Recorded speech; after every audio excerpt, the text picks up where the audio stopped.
And we are live. It's Dr. J here in the house with Evan Brand. Evan, I hope your holidays, your Christmas, and your New Year was great. How you doing, man? Oh, I'm doing well. I'm sipping on some amino acids here, get my brain working. So excited to dive in. That's good. Yeah, me as well. Get some coffee and some ketone precursors and a lot of extra B vitamins and some adaptogens. So I am feeling great, my friend. All right. So we chatted about in our post or a pre-interview about chatting about memory and cognitive function and using nutrition and functional medicine principles to improve these factors. So we know brain improvement, brain function has a direct connection with our health. We know inflammation, nutrient density, blood flow, blood sugar issues, hormones, toxins, head trauma, all these things play a major role in our cognitive ability and our ability to perform and think and process. So we're going to dive into some of these factors today. Anything else you want to say before we lead in? Let's talk about what we've seen clinically with people. I mean, I would say memory issues, cognitive issues are definitely one of the top 5 complaints. So when it comes to us doing a workup on somebody, we're looking into gut, we're talking about hormones. But of course, many people are reporting that they're going into a room, they forgot why they went in there, they're losing their car keys, they can't remember where they put their cell phone down, they're forgetting someone's name, even though they know them well. And these are people that are not elderly. You know, we've seen this in teenagers and 20s and 30s and 40s and 50s. You know, these are people that are experiencing symptoms that you would expect out of someone who's maybe 80. You know, and you'll have people actually report to us, hey, you know, I feel like I'm 80. My brain works like an 80-year-old person. And so this Yes, is not, exactly. this is what we're talking about today is not a rare occurrence. You know, this is quite Mm-hmm. common. Mm-hmm. And the good news is you and I have found quite a few underlying causes to the cognitive function. And I've experienced cognitive changes personally. So I can kind of speak on what I've experienced as well. Exactly. And then there's an author, a researcher by the name of Dale Bredesen, who's a Alzheimer's researcher. I'm going to get him on my podcast soon, but he has these 5 different types of Alzheimer's disease kind of people. And I like the 5 types. I think they really connect in with people who have memory issues. And of course, Alzheimer's and dementia is one extreme of that, right? But then we have this kind of in-between area where you may never have Alzheimer's disease or dementia, or you may have it in 30 or 40, 50 years. So the question is, what do we do now to help improve that memory now? So I'm going to go over these 5 types, and we're going to connect it to kind of our own clinical application of what we see with our patients. Does that sound good? Sounds great. Let's hit it. Okay. So first type is type 1, and this has to do with an antimicrobial response to pathogens. And there are certain pathogens we know that can affect the brain. We see it with certain types of worms. We know certain spirochetes like Lyme or even things like syphilis untreated can affect the brain. We know H. pylori or other microbes can have effect either on the brain directly where it gets into the brain or indirectly through its exposure of various mycotoxins or endotoxins or just biotoxins from the infectious debris that can make its way to the brain, cross that blood-brain barrier, and can activate what's called the microglial cells. And the microglial cells are the white blood cells of the brain. And when they're activated because of some kind of stressor on the infection side or stressor from a biotoxin from the infection, think of a biotoxin as infectious debris that can create glial activation. And that glial activation, as a result, can create brain fog as well. And of course, you know, weaker blood-brain barriers, right? The astrocytes in the brain make up that blood-brain barrier. And if our astrocytes are weaker from stress and inflammation and cortisol, that's going to allow things from our gut and our blood to get into the brain easier and can allow more stressors to get into the brain. So the antimicrobial component's big. And of course, the first area we look there is going to be the gut, because so many of these stressors are either going to occur from infections in the gut and biotoxins make their way to the brain, or because 80 to 90% of the immune system is in the gut, the more gut stress we have, the more compromised immune system we have, the more our immune system is compromised, the more we're open to other kinds of infections like Lyme or other co-infections like that. Yep. So Candida's got to be mentioned too. You mentioned H. pylori. You mentioned some bacterial overgrowth. We know with Candida correct. it produces acetaldehyde. And so a lot of people report that they feel drunk. So some of these memory issues, it's both, meaning it's hey, I walked into this room. I don't know why I'm in here, Yep. but Correct. also I feel like I'm tipsy. I feel like I'm a little spacey. I feel disconnected from Correct. reality. So Correct. you've got to make sure that when you're doing a workup on somebody, we're looking into these gut bacteria, but we're also looking at yeast, fungus, and mycotoxins, because mold was huge for me. I mean, I would have, let's say I had some type of food item like I don't know, a jar of almond butter that I needed to go put back in the pantry. I would open up the bathroom door, and here I am in the bathroom with a jar of almond butter in my hand. I'm like, what the heck am I doing in here? I'm supposed to go to the pantry. So I had major, just like kind of a disconnect between what I wanted to do and what I actually did. And that got much, much better as I started to detox and use binders to reduce that toxic load. Exactly. And we'll talk more about the mold stuff in type 4. So of course we have endogenous mold or fungus like candida, things like that from our diet, right? From sugar antibiotic exposure. And then we have mold from environmental components like leak in the house, humid environment, right? Those kind of things are going to be the endogenous, or I should say the exogenous mold, right? Mold from the environment versus fungus and yeast from our gut. Does that make sense? Yep. Cool. Next thing is going to be type 2. We'll call it number 2. That's associated with hormonal issues.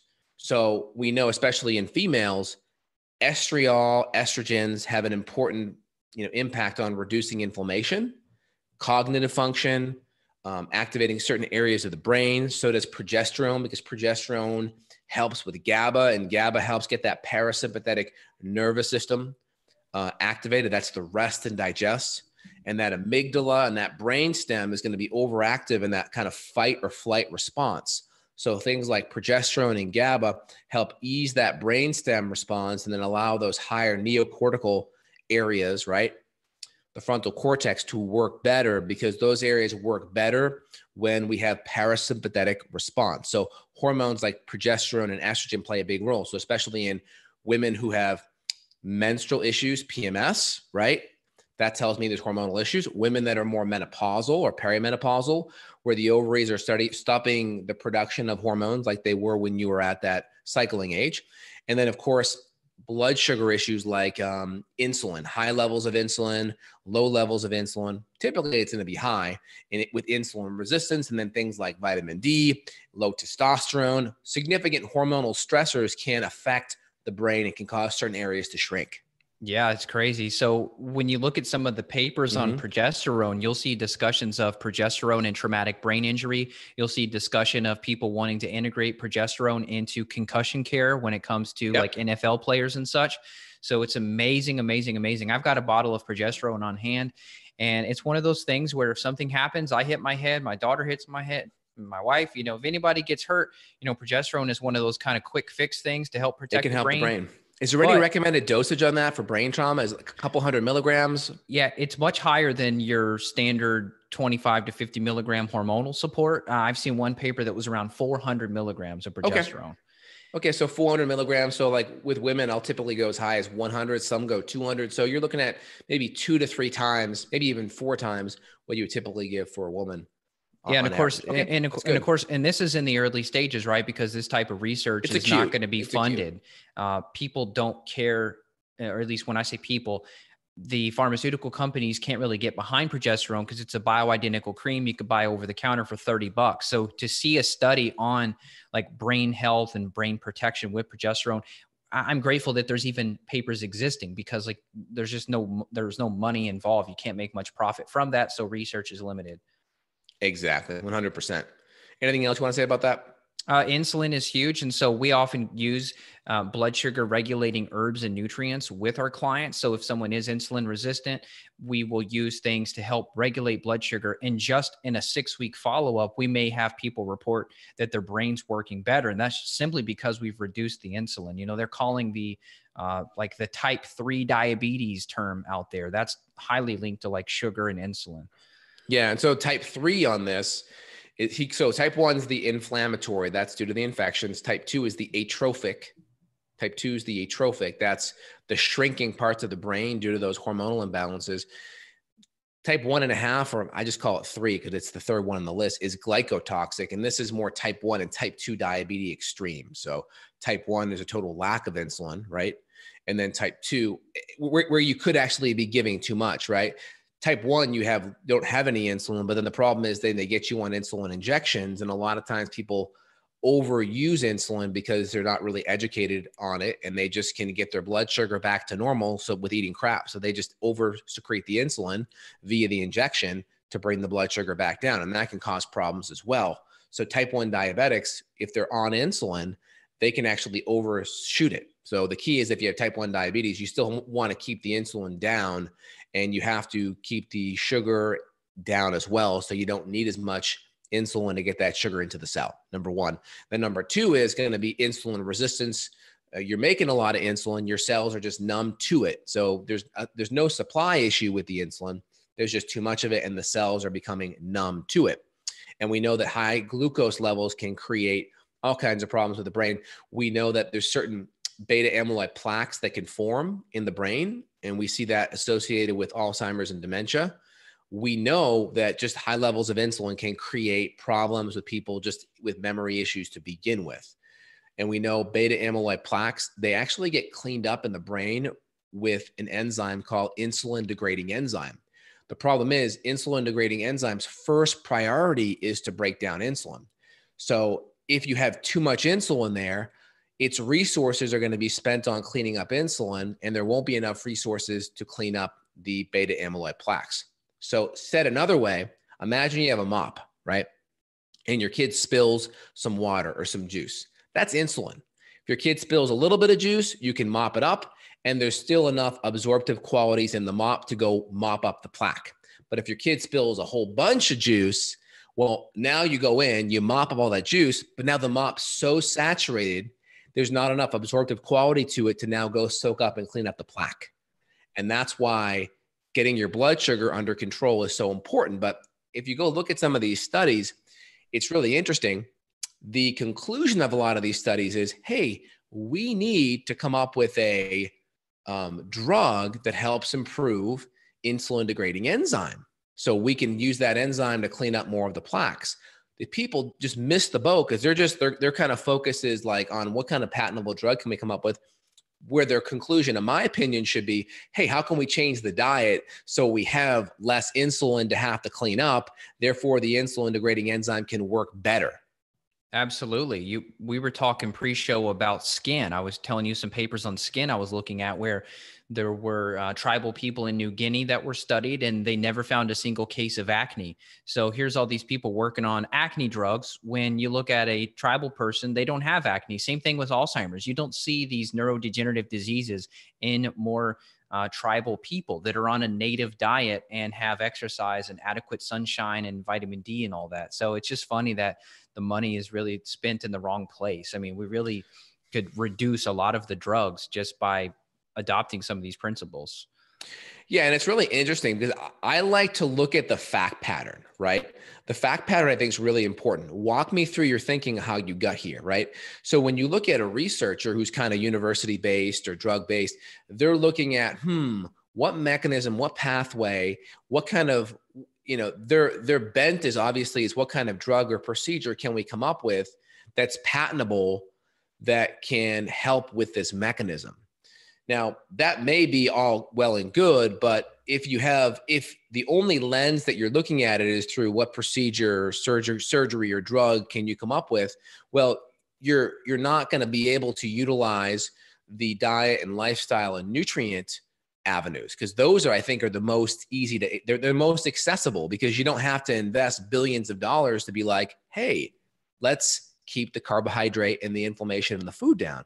There's not $1 billion industry there. So we're out to help the largest amount of people with the least amount of resources to do it. So when you have our fact pattern, our pattern is, where's the low-hanging fruit in regards to diet, lifestyle, and or specific nutrients that are cost effective to have a major effect on those mechanisms. And if you can see, of course, the diet strategies are already the most accessible.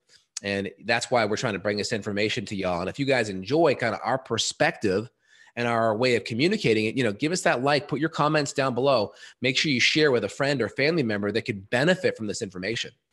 You make an interesting point, and spurred this idea in my head that when someone takes a drug, let's say for hypertension, for example, they're just looking at the cost of that pill.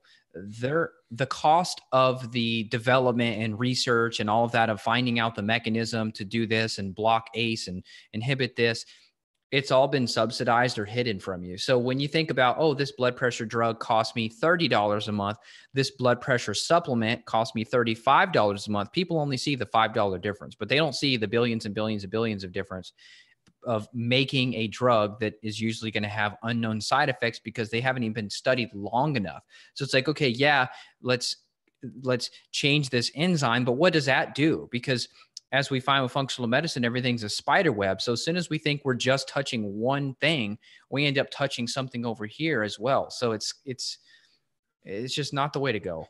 Well, I mean, the case in point, a great example is just some of the blood pressure medications that are out there, whether it's a water pill like lisinopril or hydrochlorothiazide or some kind of a beta blocker. The nutrient deficiencies that come about from the water pill or from the beta blocker in regards to magnesium and potassium and certain B vitamins, those same nutrients typically are already out of balance in people that have blood pressure issues to begin with. So the more you then make those nutrients more deficient or more scarce, now you perpetuate the need to be on those medications longer because the nutrients that are causing the blood pressure to stay high, they're missing.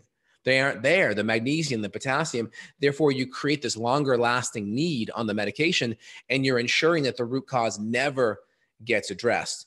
And I'm not saying this is a conspiracy. I'm just saying that drugs have side effects, and the side effects a lot of times can perpetuate the need for the medication. And it's important for people, if you're on a medication, understand the mechanism, understand what it's doing, and then also look at what are the natural mechanisms with nutrients and diet and other compounds that can help it as well. And a lot of times when you overlap them, you'll see that they're in competition with one another. Well said. So good. Excellent. Anything else you want to comment there, Evan? No, we could rant on that all day. Let's move on to the next one. Okay. Cool. All right. So next thing I wanted to highlight after that was going to be, we talked about the blood sugar stuff, and that kind of overlaps with the type 2. This is type 4, toxic or cortical, and this is associated with exposure to toxins. You already hit one up that I think was really important, which is the mold toxin exposure. But we also know other insecticides and chemicals and herbicides, they're going to have a lot of negative impacts on the brain. And again, what we're talking about, acutely, these stressors can cause memory loss and cognitive issues. Chronically, over decades, they can create Alzheimer's and dementia. And I just kind of want to highlight, Alzheimer's and dementia doesn't magically manifest at 60, 70, or 80. It starts in your 20s and 30s. Okay. And it may take 30 or 40 years to manifest. So people that have a little bit of cognitive issues now, I want you to make sure you're wrapping your head around that. That could eventually lead into these things. And the same things that we would do now to treat minor cognitive issues are going to be the same things that we're going to be doing to treat major cognitive issues. Yeah, it just takes longer because you've got to reverse more damage. It's not like, okay, if you're just having this amount of brain fog, we're only going to give you this amount of herb to kill the candida. No, if you have tons of candida and you're, very deep in the rabbit hole with cognitive issues, we still have to knock the candida down. Exactly. And then when we look at this, we kind of are checking all over. We're looking at all of these 6 types. We're looking at all of them so we can ensure that they're all being addressed. Do you want to talk about your exposure, your previous experience with mold or pesticide exposure and your cognitive abilities? Yeah, so I mentioned the whole walking into the pantry, hoping to put the almond butter back in there, but somehow I ended up in the bathroom.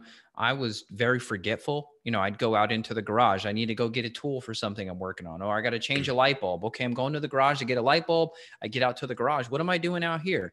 Just crazy stuff that just definitely was not normal. And so I did do some cognitive support in the meantime, which we'll get into talking about some of those nutrients. So I did do some, quote, brain support Band-Aids and nootropics, but it had to be root cause. I could have taken the brain nootropics forever and not got to the root cause. So that's the important thing that I don't want people to miss when we get into talking about nutrients is you can't just do the magnesium 3 and 8 forever. I mean, you can, but but why? Why is your system revved up? Why are you needing extra blood flow support? What's blocking the blood flow in the first place? And mold toxin reduces nitric oxide production. So I developed cold hands and cold feet.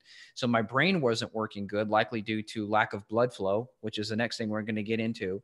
I guess we could transition to that now, but the lack of blood flow affected other things. It wasn't just the brain. It was the hands, it was the feet, it was the circulation, it was the core body temperature. So a lot of things got downregulated, and those have slowly returned back to normal with the appropriate treatment. 100%. I love it. And you had interesting exposure to mold as well, which you already highlighted. And there's a whole nother podcast that we've done individually on these topics of mold remediation, because that's a little bit more technical, right? Mm-hmm.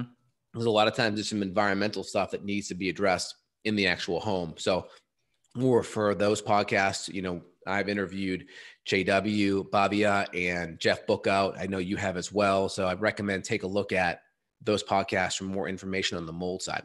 Yeah. Let me point out one quick thing, which is it could often be the moldy office building or your children's moldy school. So if you notice that your cognitive function is pretty good at home, but then you get to school and you're super brain fogged, or you get to work and you're super brain fogged, it could be a problem there. So some of the stuff that Justin and I discuss with our clients and patients is that we're using Petri dishes to test their homes, but also their offices and the schools, because often we find that the source is outside of the home.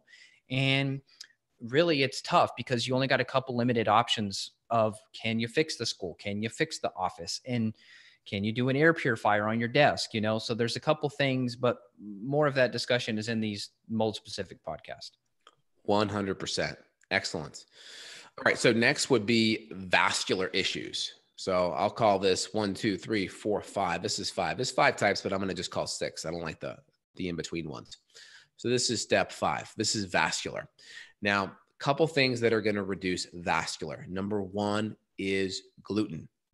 If you have gluten sensitivity, that's going to be a no-brainer. Even people that have not been gluten sensitive, they've seen gut permeability due to gluten. And that can obviously, gut permeability can make your gut more permeable and allow undigested foods or various biotoxins to get from the gut into the bloodstream easier, number 1. Number 2, there's a really interesting study on patients with migraines. And it was a small study. There was 10 people in the study, but they had a control group. They took a medication. One group did nothing, and the other group did a gluten-free diet. And remember, a lot of times in the research, gluten-free does not even mean grain-free. So my experience with thousands of patients, I can tell you grain-free tends to be a lot better, because a lot of people could be sensitive to other types of grains like rice or corn or oat. So a lot of people, they replace the gluten-free, the wheat, barley, rye, so to speak, with other grains that are gluten-free, but still could have inflammation components to it. So I think you could do even better by replacing it with squash or sweet potato, right? That's number 1. So in the study, they found that 9 out of the 10, their migraines went away.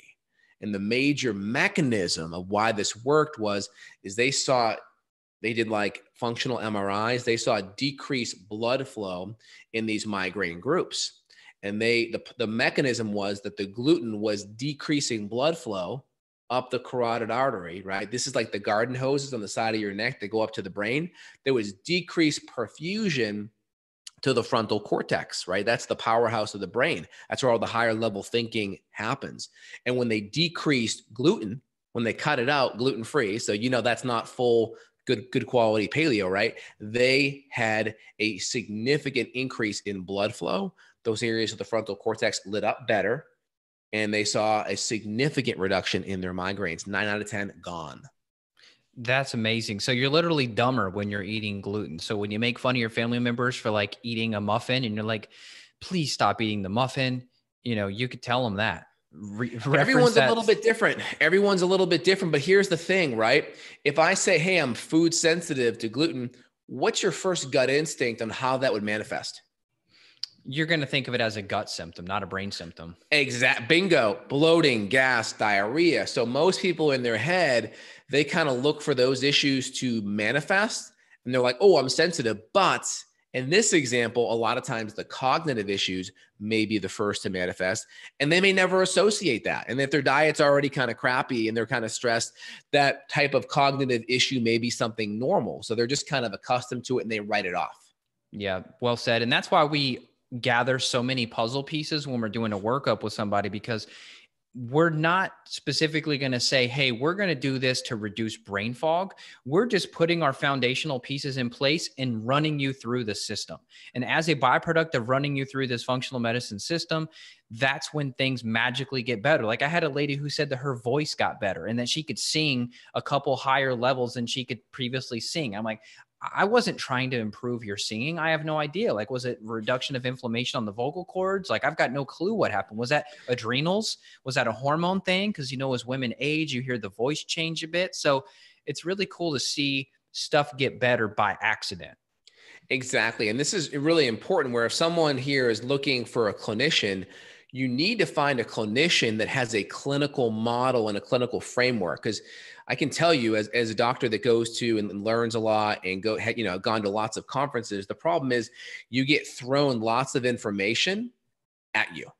And the question is, how do you apply it? It's like, imagine you're like a contractor or a handyman, right? And someone just like throws like 100 new tools at you. You're like, crap. Okay, I'm going to like stuff them in my tool bag, but I have no idea how to use them. I don't even know where to pull that one out. Like, yeah, I'm in this situation where I'm hanging drywall, but this new screw gun, I don't even know where that goes, right? So that's where the framework happens, because it's like, oh, I got 10 new tools. And then here is where it lines up in the progression of this patient. Here's how we use it. Here's how we integrate it. Also, here's how we use it when things go sideways.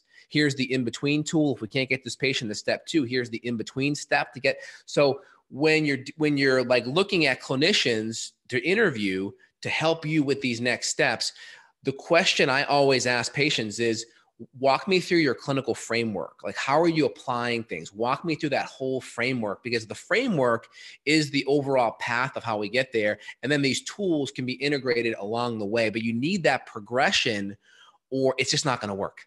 Yep. I love the analogy. All right, let's move on. I think we covered that one. So the vascular stuff, gluten's a big one. Also, other inflammatory foods. Inflammation decreases blood flow. All right. Inflammation causes agglutination. Agglutination is cells stick together more. The more cells stick together, platelets aggregate, you're going to have decreased blood flow, decreased perfusion, cold hands, cold feet, lack of energy. Blood flow is very important, and inflammation, whether it's refined, junky, processed omega-6 fatty acids, whether it's gluten, whether it's processed high fructose corn syrup junk food, all those things are going to have a major impact on the vascular side. Yeah, it's all of it. Like everything we've already covered is really vascular. For example, the inflammatory on number 1, the antimicrobial stuff, that the bugs, that could decrease vascular stuff. We know a lot of people with Lyme and co-infections have blood flow problems, brain problems, cold hands, cold feet. So it's really just the vascular is cool, but it's really all the same stuff we've already covered. Exactly. Last one is type 6. This is going to be the trauma, right? This is the football injury. This is the car accident. This is the punch to the head, right? Traumatic things obviously impact the brain directly, not rocket science. So there's going to be inflammation from where that trauma is. And of course, it could be repetitive trauma like TCE, which is traumatic chronic encephalitis. This is what Dr. Palamalu, if you watch the movie Concussion with Will Smith, you can see that kind of documentary there. But he basically found these plaquing of the brain, and you can only test it post-mortem. So you have to be dead first, and then you do a brain autopsy, and then you see all this plaquing form that's consistent with TCE. Football players primarily have this. Anything that with repetitive head trauma, you could see it with car accidents. You can see it with, even in soccer too, taking a lot of headers. Anything that's chronic is going to be an issue. And then of course you have the acute stuff. Acute stuff could be car accident. It could be a big fall, slipping, falling, banging your head. Anything you want to add to that, Evan? Yeah. So a lady named Melissa. Her last name used to be Hartwig, but she got a divorce. Now her last name's Urban, I think, or maybe that's her Oh yeah, yeah, yeah. original name. Anyway, she's the lady who, she's the Whole30 girl. yeah, the Whole30 girl. So she actually had posted something about how she was at like a laser tag event and she doesn't know what happened, but I think she blacked out, and now she's been documenting all of her journeys and posting videos of her in therapy, like bouncing balls and stuff. So, you know, she was just probably out with her kid having a fun day. And then I don't know what happened, if somebody hit her in the back of the head with a laser gun or what happened, but just one bang like that could be enough to just really throw everything off. And, you know, when my daughter was 2 and she kicked herself back and her high chair toppled back and she hit her head on the floor and had a concussion, her gut was messed up for months. I remember that. Yep. A lot of indigestion and burping and different things. So we know because of the gut brain axis that a lot of people that have gut issues, just like you mentioned previously, you may not trace the gluten to the migraine. You're thinking gluten diarrhea or something. Same thing with head injuries. You may have diarrhea or you may have indigestion, and it could be from a head issue. So it's all connected is basically all I'm trying to say. It's bidirectional. It's a 2-lane highway. So gut issues can create brain issues, but brain issues at that acute traumatic level can create gut issues. So it's really important, if you have a head issue, make sure you let your doctor know. Now, what do we do about it? So you can do natural anti-inflammatory things like curcumin or resveratrol or citrulline or alpha glycerylphosphocholine, high dose fish oil. Those are all helpful. Progesterone, fasting for a day or two can help. Those are all supplemental things. We can do laser therapy over the area to reduce inflammation. We can also do PEMF, pulsed electromagnetic frequency. We can do hyperbaric oxygen therapy as well. Hyperbarics are great. The increased oxygen can reduce a lot of the inflammation. Also, I'm a big fan of cranial sacral therapy from a chiropractor or a trained upledger massage therapist is great. Because what happens is there's cerebral spinal fluid that flows underneath the skull, right? These cranial bones. And this isn't just one bone. These are all interlocking, right? We have the parietal, we have the parietal, we have temporal, we have occipital, right? All these different cranial bones. And when they get stuck and don't move, the cerebral spinal fluid, the CSF underneath does not flow as well. And that cerebral spinal fluid really helps reduce the inflammation. It helps calm down the area of stress. So anytime you have trauma like that, you need to see a really good trained chiropractor or upledger cranial sacral therapist that can make sure those bones are moving appropriately. Yep. Great advice. I want to throw some more nutrients in there. You mentioned high dose fish oil, which is awesome. Progesterone being awesome. So I've done really well with the magnesium threonate, and I've used it hundreds of times because it crosses the blood-brain barrier.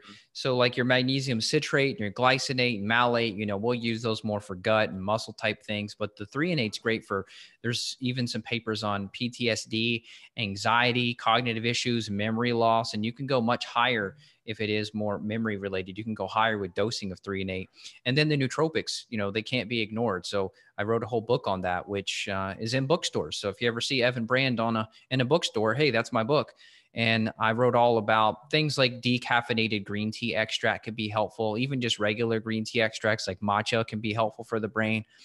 Vinpocetine is great. It actually comes from the periwinkle, which is a flower. And vinpocetine has some cool vasodilating effects on the brain. So when we talk about mechanisms, you want things to increase blood flow. So nitric oxide boosters like beet powder. I know my brain always works better when I drink a little bit of beet powder. So that's a cool hack. Or just eating beets. You don't have to do powder. Powder's easy. So I do the powder. And then you've got like your racetams, you know, you've got your piracetam and aniracetam and oxiracetam, and those can be helpful. But I find a lot of people in the whole like biohacker smart drug community, they don't focus on root cause. They focus on, okay, what's this next smart drug that I can take? And that's not smart, because you're missing the mold toxin, damaging the brain in the first place. So you won't need piracetam if you have detoxed your body. Like I used to depend on using brain supplements to try to to try to band-aid myself, but I was missing the boat. So now that I learned so much more about toxicity in the brain, I may help someone by giving them like a brain nootropic formula, but that's not where it stops. And for most people, that's where it stops. It's a, hey, can you give me a supplement to help my brain? It's like, what do you mean supplement to help your brain? Oh, well, my memory's bad. I need a memory supplement. It's like, that's the wrong way of thinking. I don't like that reductionist thinking. And it just depends on kind of where you're at, right? If you've done all the, if your gut's doing great and you worked all the diet and lifestyle stuff out, and your food's good and your toxic exposure is great, then that may be the next step for you. But if you haven't worked through that progression with someone yet, then we may want to just start with the foundational stuff first. Yeah. And I'm not trying to say there's never a time for that, because I give tons of people brain supplements. I sell brain supplements. It all the depends time. where you are. But I'm just calling out the people who, it's like the family member at the Thanksgiving dinner who knows what you do for a living. And they're like, Evan, I need a brain supplement. It's like, oh God, how many hours do you have to discuss with me? Go ahead and book a new client call, because it's going to take me a few hours to get to that point. Well, it's like, well, I can see you're eating gluten in a not so good diet and you're wanting to spend $50 a month on a brain supplement. Like, let's just start with the low hanging fruit first, because I guarantee you, just by making that minor diet tweak, you're going to see much more improvement, much more bang for your buck than any supplement could give you. Absolutely. Yeah. I remember a lady when I was actually working out of a chiropractor's office, speaking of migraines, she had migraines for 20 years. The first step, get rid of gluten. She came back in the next week, no more migraines. She came in the next month, no more migraines. 6 months later, no more migraines. It's like, oh my God. And here she was paying, I don't remember how much it was for, oh God, what's it called? Topamax, I think it is, the migraine drug. Migraine medication. Yeah. Oh my, it was like hundreds of dollars a month, I believe. Yeah. It's crazy. Also, upper cervical chiropractic, or just having any subluxations in the neck, where you can see a good chiropractor that can make sure that atlas and axis are moving good, or there's no fixation in the spine, just so you can have good movement in that spine.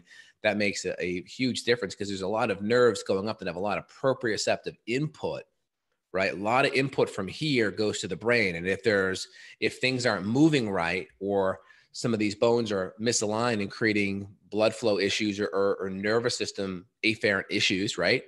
That's going to have some big impact too. And a lot of times you'll see that associated with trauma. But remember, being born is trauma, right?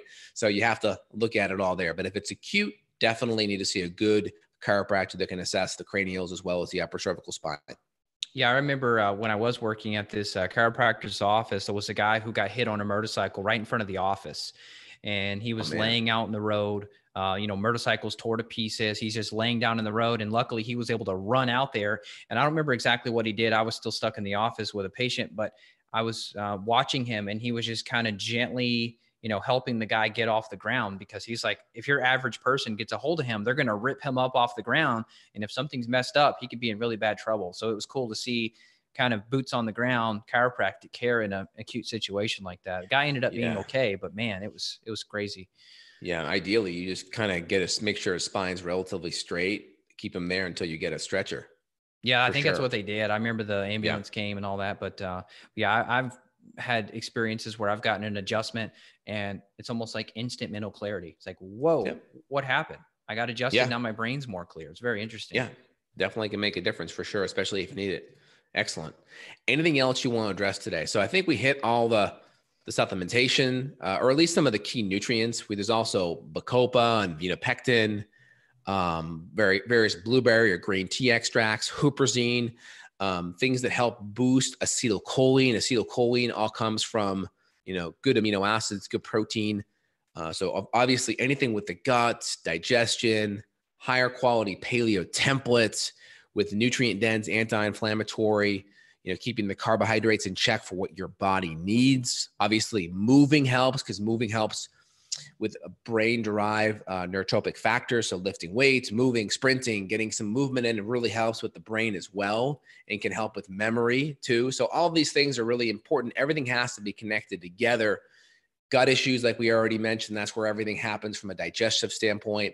If we're not absorbing, digesting, utilizing, and assimilating our nutrients, that's going to have cognitive impacts. Yeah, the rebounder has been very helpful for me. I love rebounding. I feel so much better moving that lymphatics around too. Taking lymph support can be helpful. Calming the immune system. Immune support can be helpful, because if you've got a mast cell activation problem or some type of a histamine problem, that can affect your cognition as well. So if you're somebody who eats a meal and all of a sudden you feel worse, you get brain fog or something after you eat, that kind of clues us into where to look as well. 100%, my man. Anything else you want to address today, Evan? We'll just give people the links if they want to reach out clinically. Dr. J and I work with people worldwide. We love our jobs. We're grateful. We have so much fun, and we have a lot of good results with people in the process. So changing lives one at a time helps change society, because you're a better driver, you're a better wife, better husband, better mom, better father, better parent, better teacher. If you're a 100%. teacher, we work with a lot of attorneys and CEOs. We make them better entrepreneurs and better attorneys, so and I love just hearing that you're giving someone quality of life back. So I just want to say thanks to people giving us the opportunity to help them. If you want to reach out clinically, you can schedule a 15-minute free call with both of our staffs. Go to justinhealth.com and you can book that intro call. And same at my website, evanbrand.com. Absolutely.